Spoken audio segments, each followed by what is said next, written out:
Iran மீது அமெரிக்காவும் இஸ்ரேலும் சேர்ந்து பிப்ரவரி 28ஆம் தேதி தாக்குதலை தொடங்கிய போதே அடுத்து 48 மணி நேரத்தில் ஈரானை மொத்தமாக அழித்து விடுவோம் என்று ட்ரம்ப் கூறியிருந்தார். ஆனால் 30 நாட்களை கடந்து போர் நீடித்துக் கொண்டிருக்கிறது.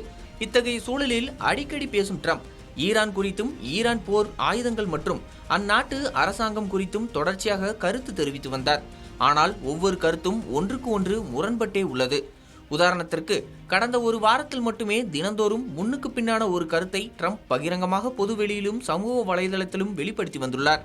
மார்ச் 30ஆம் தேதியான திங்கட்கிழமையன்று ஈரானுக்கு எதிரான போரில் அமெரிக்கா வென்றுவிட்டதாகவும் இனி ஈரானில் தாக்கி அளிக்க எதுவும் இல்லை என்று பேசிய மறுநாளான மார்ச் 31ஆம் தேதி அமெரிக்காவின் F-35 ரக ஜெட் விமானத்தை ஈரானின் வான்படை தாக்கி அளித்தது. இது ட்ரம்பின் பேச்சுக்கு எதிர்வினையாக பார்க்கப்பட்ட போது ஈரானில் முடக்கப்பட்ட ஹார்முஸ் நீரிணையை திறக்க நாட்டோ நாடுகள் அனைத்தையும் ஒன்றிணைந்து உதவ வேண்டும் என்று ஏப்ரல் 1ஆம் தேதி ட்ரம்ப் பேசியிருந்தார். அதற்கு மறுநாளே, அதாவது ஏப்ரல் 2ஆம் தேதி யாருடைய உதவியும் வேண்டாம், ஈரானுக்கு எதிரான போரில் நாங்கள் வென்றுவிட்டோம் என்று மீண்டும் அறிவித்திருந்தார் ட்ரம்ப். ட்ரம்பின் கருத்திற்கு பதிலளிக்கும் வகையில், உங்கள் நாட்டு தலைவர்கள்தான் இனி எங்களுக்கு இலக்கு என்றும் எங்களை குறைத்து எண்ணிவிடாதீர்கள் என்று ஈரான் ராணுவத்தின் செய்தி தொடர்பாளர் பேசியிருந்தார்.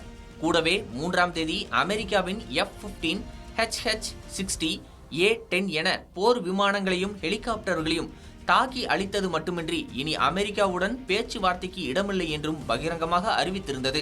இத்தகைய சூழலில்தான் ஏப்ரல் 4ஆம் தேதி ஈரானுடனான போர் நிறுத்தம் குறித்து அமெரிக்கா கேட்டதாக ஈரானின் செய்தி நிறுவனங்கள் தகவல் தெரிவித்துள்ளது.